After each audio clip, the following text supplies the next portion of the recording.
Bien-aimés dans le Seigneur, Shalom, nous sommes dans la joie de nous retrouver en ce troisième jour de travail de la semaine. Nous sommes le mercredi 3 février 2021 et nous allons lire un verset dans le livre La lettre de Paul aux Galates, chapitre 2, verset 20. Galates 2, 20. Voici ce que déclarent les Écritures. J'ai été crucifié avec Christ. Et si je vis, ce n'est plus moi qui vis. C'est Christ qui vit en moi. Si je vis maintenant dans la chair, je vis dans la foi au Fils de Dieu qui m'a aimé et qui s'est livré lui-même pour moi. Ce n'est plus moi qui vis. Ce n'est plus moi qui vis. Bien-aimés dans le Seigneur, la Bible nous dit dans 2 Corinthiens chapitre 5, verset 17, « Si quelqu'un est en Christ, il est une nouvelle créature, les choses anciennes sont passées, voici toutes choses sont devenues nouvelles. » Tel est le miracle qui s'accomplit lorsqu'un pécheur donne sa vie à Christ et se trouve racheté par le Seigneur. Mais cette réalité, bien-aimés, très peu de chrétiens la vivent ou très peu de chrétiens sont conscients de cela. Très peu de chrétiens en sont conscients, bien-aimés. Lorsque Dieu dit à Adam qu'il mourrait s'il mangeait le fruit de l'arbre de la connaissance, cela s'est produit réellement. Bien-aimés, la mort n'est pas que physique, mais aussi spirituelle. La mort spirituelle, c'est la séparation d'avec Dieu. Quand on est séparé de Dieu, on est mort spirituellement. Ainsi, spirituellement, l'homme né de la chair est mort. Il est écrit dans 1 Jean chapitre 5, verset 12. Celui qui a le Fils a la vie. Celui qui n'a pas le Fils de Dieu n'a pas la vie. Ceci parce que le péché nous a donné la mort. Colossiens 2,13 nous dit, « Vous qui étiez morts par vos offenses et par l'incirconcision de votre chair. » Morts, séparés de Dieu. Morts vivants. Morts marchant, morts mangeant, mais morts parce que séparés de Dieu. L'œuvre de Christ à la croix, bien-aimés, nous a apporté le salut et nous a redonné la vie. La première chose que nous voulons voir, c'est que la Bible dit dans le texte que nous avons lu, « J'ai été crucifié avec Christ. » Bien-aimés, nous avons été crucifiés à la croix avec Christ. La Bible nous dit, dans Isaïe 53, verset 5, « Mais il était blessé pour nos péchés, brisé pour nos iniquités. Le châtiment qui nous donne la paix est tombé sur lui. Et c'est par ses meurtrissures que nous sommes guéris. » En fait, à la croix, Christ est mort à notre place. C'est nous, en réalité, qui étions morts, crucifiés. Parce que Christ n'avait aucune raison, il n'y avait aucune raison pour que Christ soit crucifié. C'est parce qu'il a porté nos péchés. Il s'est identifié à nous. Il est devenu homme. Et la condition qu'il avait eue, c'est pour qu'il puisse mourir à notre place. Donc c'est nous qui avons mérité. Voilà pourquoi la Bible dit dans le texte que nous avons lu, il nous a aimés. Il s'est livré à notre place. Il est mort à notre place. C'est en fait nous qui avons été crucifiés à la croix. C'est vrai, ces choses sont spirituelles et difficiles peut-être pour certains à comprendre. Mais bien aimés,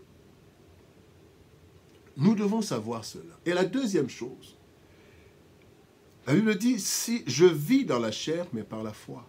Il est dit, si je vis maintenant dans la chair, je vis dans la foi au Fils de Dieu. Je vis dans la chair, mais par la foi.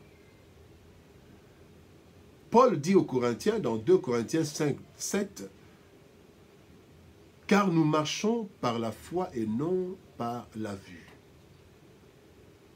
Vous savez, la vie charnelle continue. Nous conservons la même taille, le même teint. Cependant, nous entrons dans une nouvelle dimension où nous sommes plus préoccupés des choses d'en haut. Notre destination, terminus. Et tout cela, personne ne l'a vu, personne ne le voit, si ce n'est par la foi. En réalité, je vis dans la chair. Mais ce n'est pas la chair qui me fait vivre. Bien-aimé, j'ai fait une expérience dernièrement, entrant dans la morgue, pour un ami, un frère qui était décédé. Il fallait lui enlever son alliance. Et j'ai réalisé que le corps n'était rien. Quelques jours avant, quelques mois, quelques jours avant, nous parlions normalement, chacun dans son corps. Mais qu'est-ce qui faisait que cet ami soit inerte? Qu'est-ce qui faisait cela? Qu'il ne puisse plus bouger, qu'il ne puisse même pas me saluer. C'est parce que l'esprit n'était plus en lui. Et donc, notre vie, ce n'est pas la chair. Notre vie, c'est l'esprit qui est en nous. Allez à la morgue, vous voyez toutes ces personnes, de grandes personnalités, de belles personnes, hommes, femmes, enfants, qui sont là dans des frigos, dans des réfrigérateurs. Un corps sans vie. Pourquoi? Parce que la vie, c'est l'esprit. Et donc, bien-aimés, nous marchons dans la chair. Bien-aimés, c'est vrai. Mais en fait, je vis dans la chair, mais par la foi. Parce qu'en fait, c'est l'esprit qui me fait vivre. Bien-aimés dans le Seigneur, personne ne voit l'esprit. Mais en fait, l'esprit, c'est ça, la vie, c'est ça la vie. Parce que quand l'esprit part, le corps reste intact. Je revois encore cet ami, intact, tel que je l'ai connu. La seule différence avec moi, dans cette morgue, c'est que l'esprit était encore en moi, mais dans ce corps devant moi, l'esprit s'était déjà retiré. Bien-aimé dans le Seigneur, ce n'est plus moi qui vis. La troisième chose, ce n'est plus moi qui vis. Colossiens 2,13 dit, vous étiez morts par vos offenses. Donc en réalité, j'ai déjà perdu cette vie, moi homme charnel, je ne vis plus. J'étais mort par le péché, par mes offenses, par les offenses de nos ancêtres, Adam et Ève. Et nous sommes en fait en réalité des morts-nés. Nous naissons vivant charnellement avec un esprit séparé de Dieu, mais devant Dieu, nous sommes comme des morts. Et un jour, Jésus-Christ vient, et c'est la quatrième chose. Maintenant, je peux dire, ce n'est plus moi qui vis, c'est Christ qui vit en moi. Jean 14, 20 nous dit, « En ce jour, vous connaîtrez que je suis en mon Père, que vous êtes en moi, et que je suis en vous. » Christ est en nous. Christ en nous, l'espérance de la gloire. Christ en nous. Et donc, bien-aimés, nous sommes en fait comme des personnes qui avons reçu un prêt. Vous savez, quand vous avez une voiture qui n'est pas la vôtre en réalité, qui vous a été prêtée, il y a des attitudes, certaines attitudes. Vous n'allez pas conduire votre véhicule quand vous conduisez le véhicule d'un ami qui vous a prêté. Bien-aimé, il y a trois choses. Quand nous réalisons que c'est Christ qui vit en moi, ce n'est plus moi qui vis, la première chose, c'est la sécurité. Je me sens en sécurité. Je me sens en sécurité parce que, bien-aimé, celui qui est en moi est plus grand que celui qui est dans le monde. Je suis en sécurité. Ce n'est pas moi. Ma vie, personne ne peut l'arracher. Parce qu'en fait, ce n'est pas moi qui vis, c'est Christ qui est en moi. Et je suis en parfaite sécurité. Je partirai de ce monde le jour où Christ décidera de quitter mon corps parce que sa mission en moi est terminée. Le deuxième aspect ou la deuxième réalité quand nous parlons de Christ vit en moi, c'est la vie de sainteté. 1, vie de sécurité, 2, vie de sainteté. 1 Corinthiens 6, 19 nous dit que nous sommes le temple du Saint-Esprit et nous ne nous appartenons pas. La vie qui est en moi, l'esprit qui est en moi ne m'appartient pas. Et donc, je dois en prendre soin. Je ne peux pas amener ce corps n'importe où parce qu'au risque que l'esprit qui est en moi se retire et dise non, moi je ne peux pas supporter. Et nous, chrétiens, nous amenons ce corps de Christ, nous amenons ce corps avec le Christ en nous. Nous l'amenons où? Que faisons-nous de cette chair dans laquelle vit Christ? Qu'est-ce que nous en faisons? Ce qui donne la valeur à un portefeuille, c'est ce qui est dedans. C'est ce qui est dans une banque qui donne la valeur à cette banque, pas la beauté de l'immeuble.